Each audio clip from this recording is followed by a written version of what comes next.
And that's all so you can't beat yourself up when you make mistakes. I mean, I've never commercially grown cannabis and sold it. So, I mean, I'm going to make mistakes and I recognize that, but it's, how quickly that we, recover from those mistakes or recognize them is what's going to, that's what you have to be forward thinking on.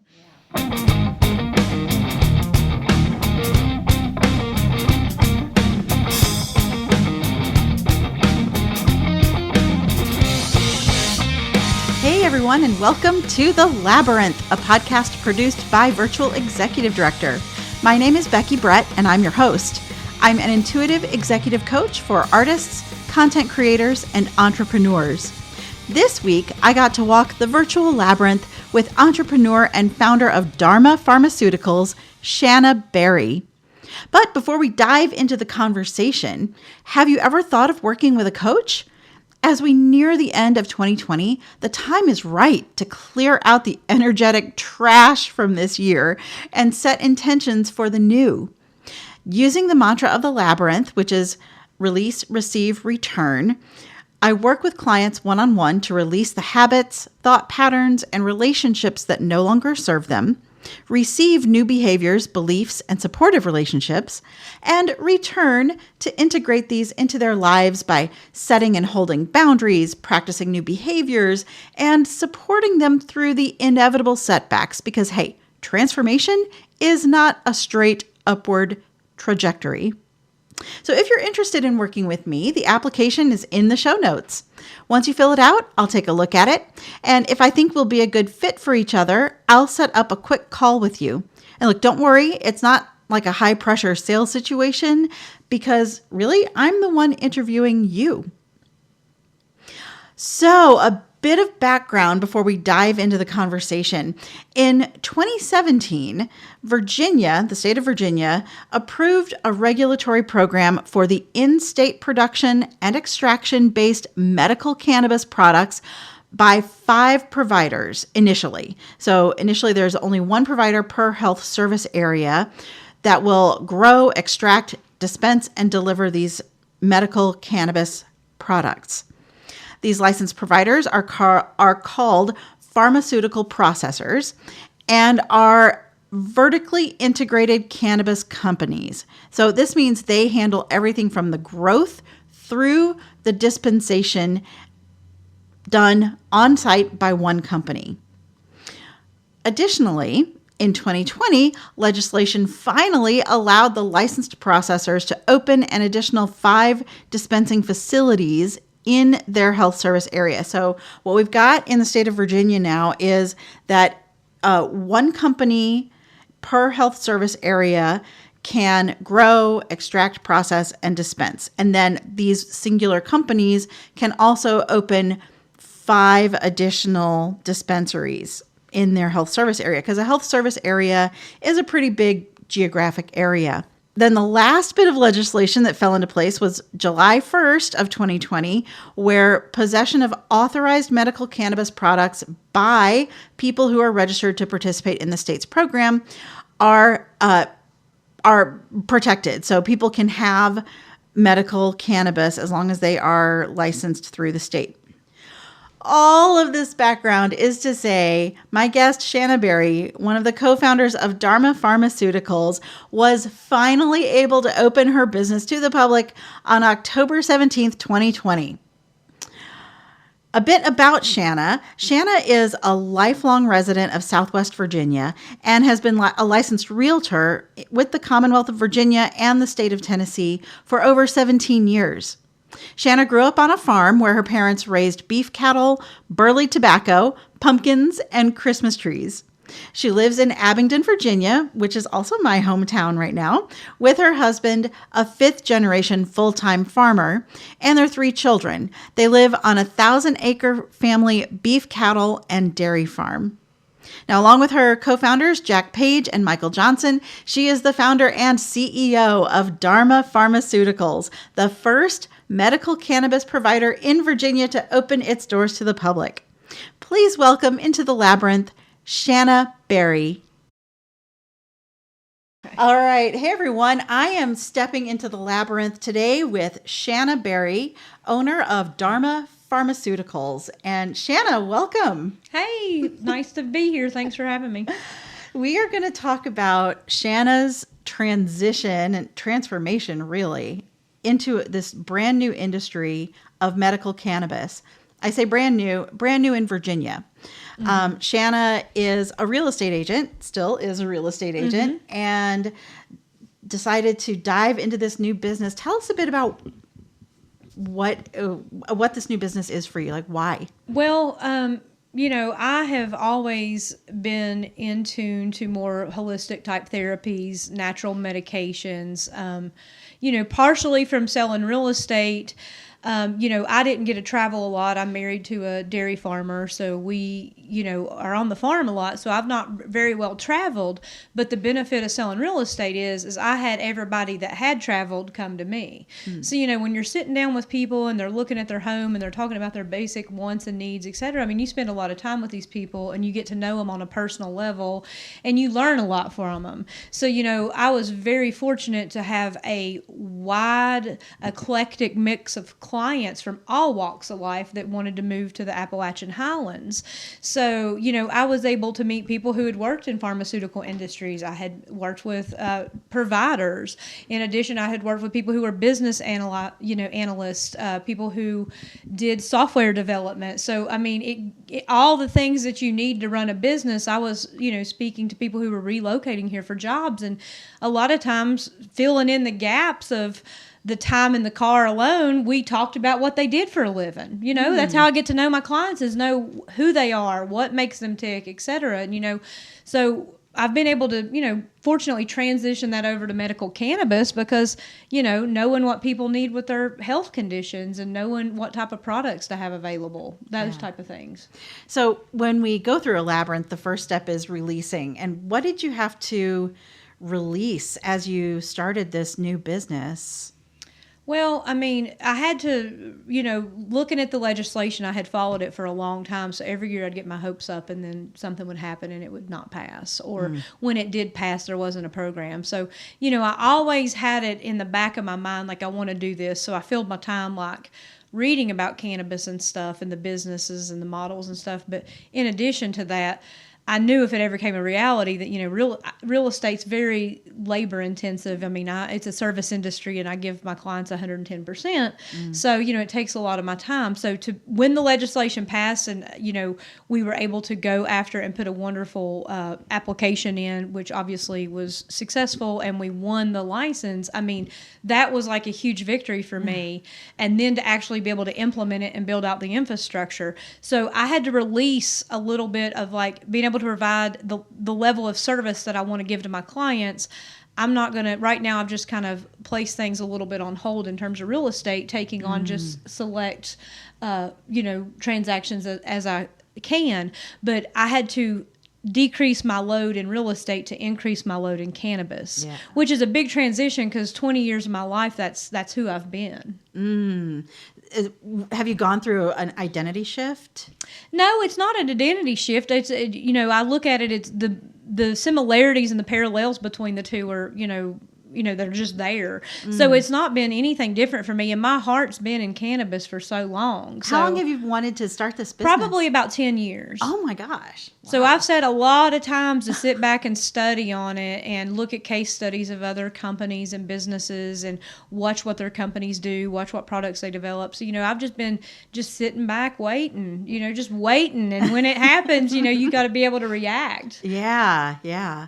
So I remember reading in the paper, like there was a little bit of controversy about where you were setting up your building. Well, no, we had selected a location and then, another project was looking to be there. So we tried to relocate and the Board of Pharmacy denied that. So we had to build out where we were approved, and that's what we've done. Okay. And so now, a lot more patients have adopted to the Virginia program quickly, than people were recognized. So right now, I think we have approximately about 7,200 registered patients.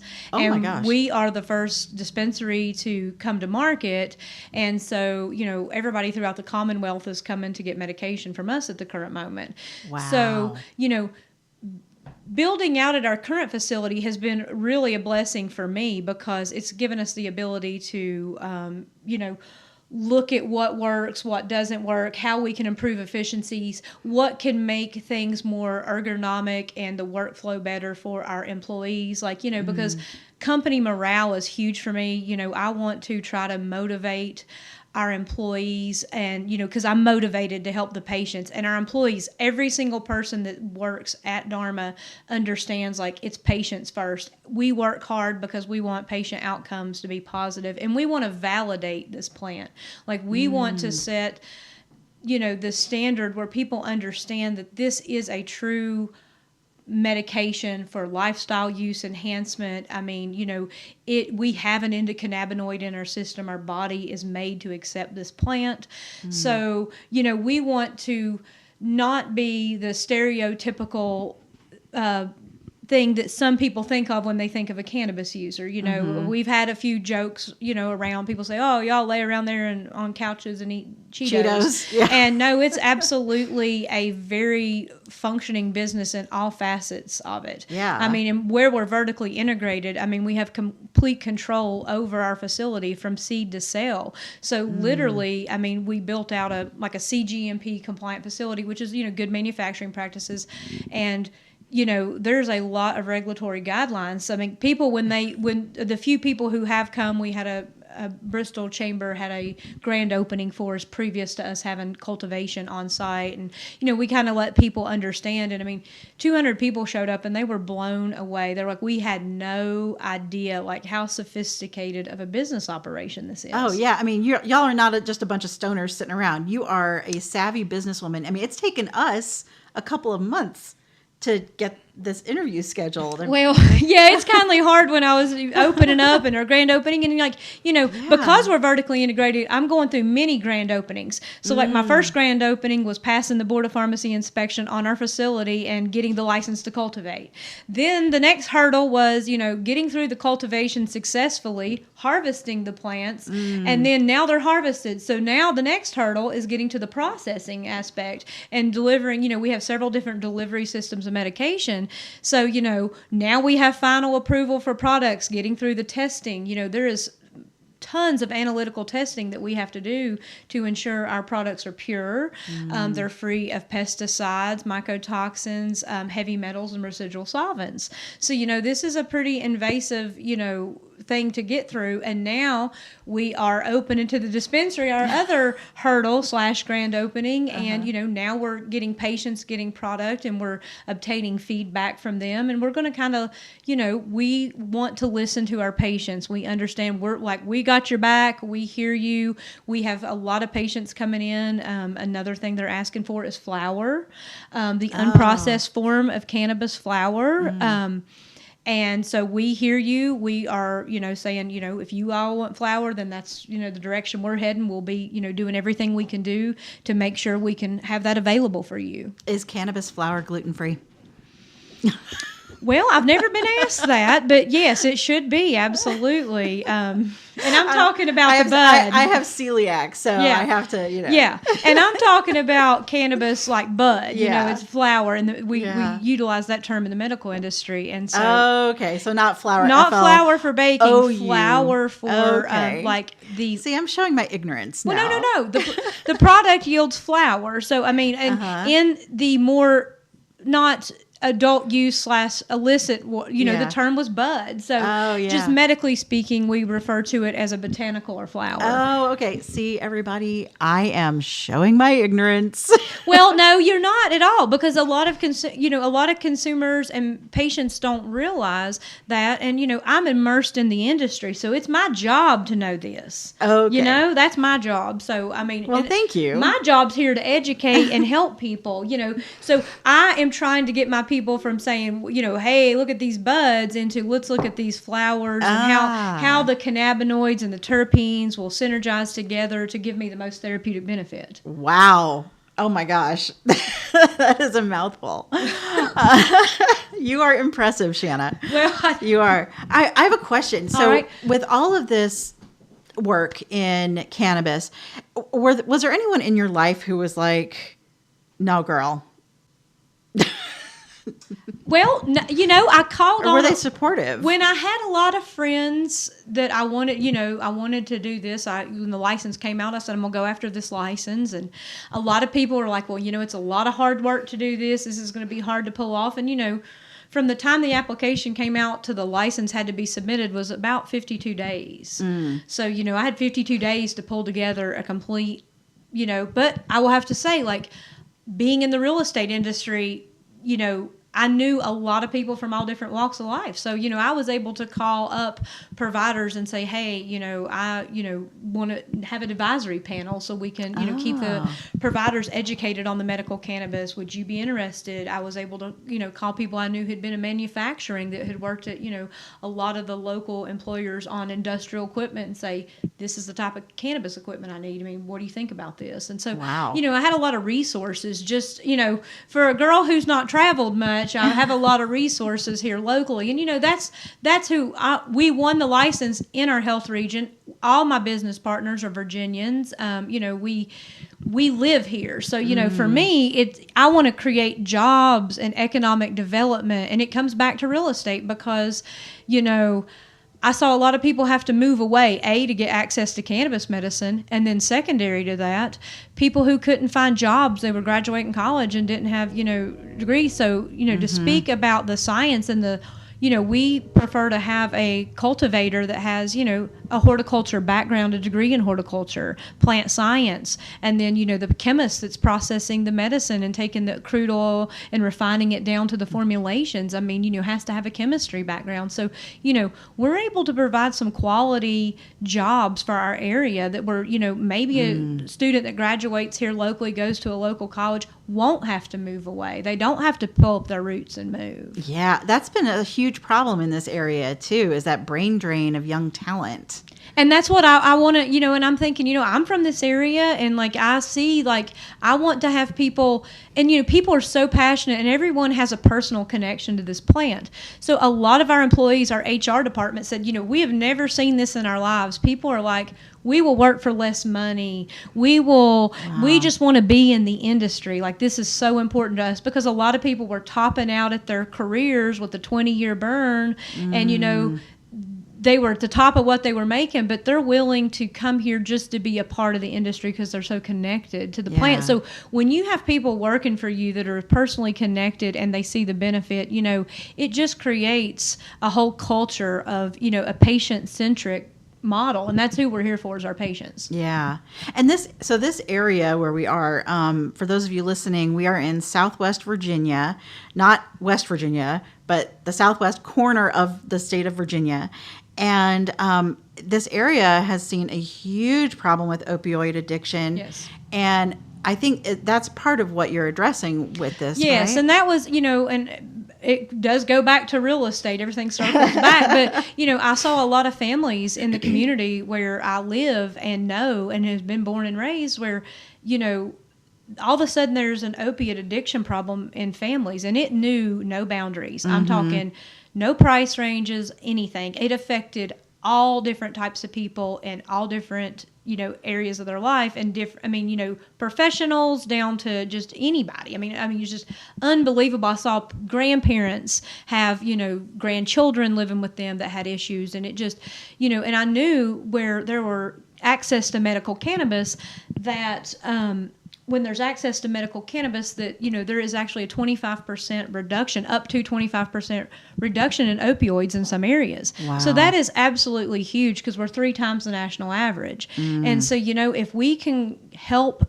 create a reduction in opioid, and these people, and if you have chronic conditions or autoimmune conditions, cannabis will help with that. I mean, could help with that, I guess I shall say, because, it helps modulate the immune system through the endocannabinoid systems and the receptor levels and stuff. You can read about it. But needless to say, if we can get people off of opioids and then get them quality jobs, I mean, we can turn a whole cultural tide over. And that's what it's about. And, we know with the other projects that are coming to the area, I mean, this area is really poised, and, tourism is really huge here. We live in a beautiful area, 4 seasons. I mean, it's just a great place to live. And, there's a lot of outdoor activities here and things that people can do. So, I mean, this would be a good place to provide quality jobs and good places for people to relocate. Yeah. Okay. So we've released, it sounds like you've released part of your real estate. You've released, we're releasing patients from opioid addiction. There's a lot of releasing going on. What do we receive in its place? What I've heard so far is that we're receiving an alternative, a viable alternative, yes, to pain and chronic condition and we're management. Receiving economic benefit to our area. Huge economic benefits. And I think we're also receiving a whole maybe a shift in thinking. I think people realize, and we're in a, if I had to describe our area, we say we're in the Bible Belt. I tell people we're in the buckle. I say that too. So we're in the buckle of the Bible Belt. So, I mean, and what I have found is the amount of support that I have received in a very, close-knit community, real strong religious ties, is our support has been overwhelming. Oh, and time, so I mean, great. like we had a public forum, and I mean, it was like, 75% of the population approved what we were doing. I mean, like it was, the support we've received has just been amazing. And so, and time again, we have people that, who are patients that talk about, their strong religious ties and why they don't have a problem using this medicine. And I just say, well, why don't you? And they say, well, we know that God made this plant and we have a system in our body that can utilize it. So we just look at it that we're made to use it. It's not like this is the first time people have been using cannabis. I mean, they were using it thousands of years ago. But, when the prohibition began, that's when it was, deemed psychoactive and reefer madness. And that's when the whole cultural, shift changed towards viewing cannabis and, the propaganda that began. And, cannabis was really, prohibition began because of the timber industries. They saw it as a disruptor to the paper. That's how we communicated. So as a disruptor, they wanted to eliminate it, and they sure did a good job. Yeah. So I look at it as, and I raised a lot of tobacco, being born my dad raised burley tobacco, so I've been in the tobacco patches, my whole childhood. And so I always tell people, I give them a hard time. I say, y'all are the same people that raised tobacco with me, and you have problem with cannabis? Like, what happens when people repeatedly use, tobacco versus cannabis? I tell them, I'm growing cannabis now to redeem myself for growing so much tobacco. I love it. So, okay, now that we've released and we're receiving, tell me about your life now.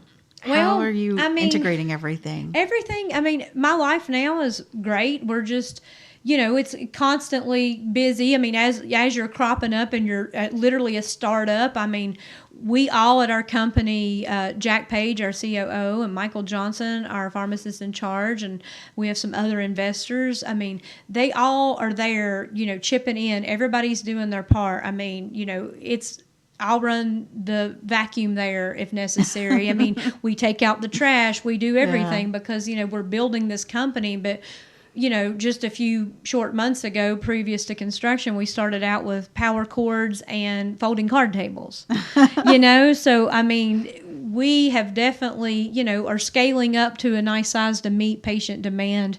But in addition, we'll never get to the point where we forget where we started from our folding card tables. Yeah, yeah. So you're officially open now for business? Yes, we're officially open. We've been open for about 8 or 9 days. We've had people drive from all over the Commonwealth. We've had people drive, 7 hours completely across the state. Wow. We've had a lot of people from the Tidewater region, Hampton Roads, up towards D.C., Arlington. And they will come down here, and when another economic driver is, they're stopping here, getting gas here, eating at restaurants here. I mean, even during the midst of a pandemic, I mean, people are willing to drive completely across the Commonwealth of Virginia to get cannabis medicine. I mean, I think that speaks volumes. Yeah. Well, I think it speaks volumes to your vision too, to create something like this for our area.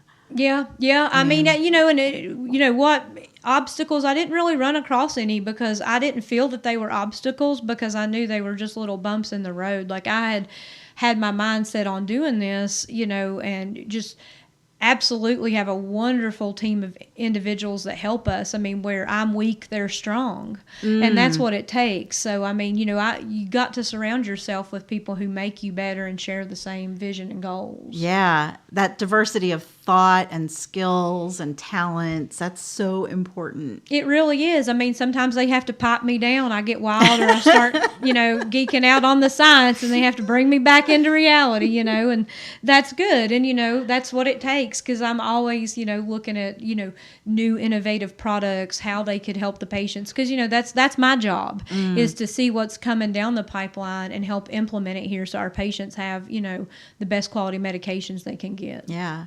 What was the pep talk you would give yourself when you ran into a stumbling moment? Well, I would just, I'd just sit back and say, this is a problem and we're going to have to figure it out. And some days it got me down. And, I just had to, like I said, I had a good group of individuals that would help pull me out of that. They'd say, get in here, we got to figure this out. And, it was just, you just have to step back and say, okay, this is a bump in the road. And I tell my team all the time, it's not the issues we face, it's how we react, adapt, and persevere. That's it. I mean, so we have a choice in that, and if we choose to negatively react, then it's going to affect us. So, I mean, we have to, react, adapt, and persevere. Yeah. I love it. It seems to be the theme of this whole year, isn't it? 2020. Yeah. I mean, you just don't know. So, I mean, you have to go with it. I mean, we are, you got to deal with the cards you're dealt and just make the best hand you can. Yeah. And that's all so you can't beat yourself up when you make mistakes. I mean, I've never commercially grown cannabis and sold it. So, I mean, I'm going to make mistakes and I recognize that. But it's, how quickly that we, recover from those mistakes or recognize them is what's going to, that's what you have to be forward thinking on. Yeah. Yeah. Well, how can people find Dharma Pharmaceuticals? Well, people can find Dharma by going to our website. It's dharmacann.com, DHARMACANN.com. And if you live in Virginia, you can, sign up to become a patient. And the process of becoming a patient is, you have to get a recommendation by a doctor, a physician's assistant, a nurse practitioner. And then you will pay your $50 to the state. They'll send you a medical marijuana card. And then you just come see us and you bring your certification from your provider, your medical card, and a photo ID, and you enter our facility.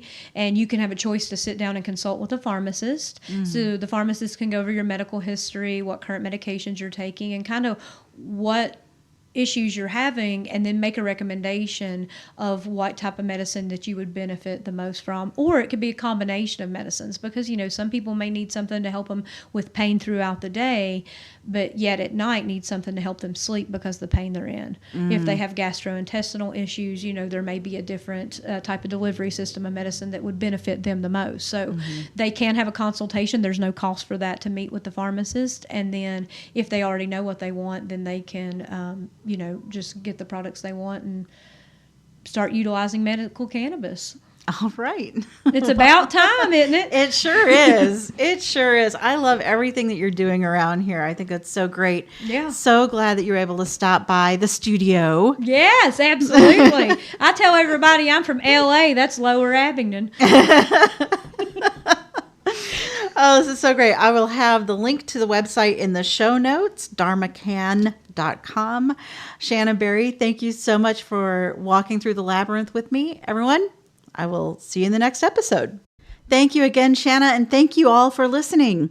If you liked this podcast, please be sure to subscribe, leave a review, and share with a friend.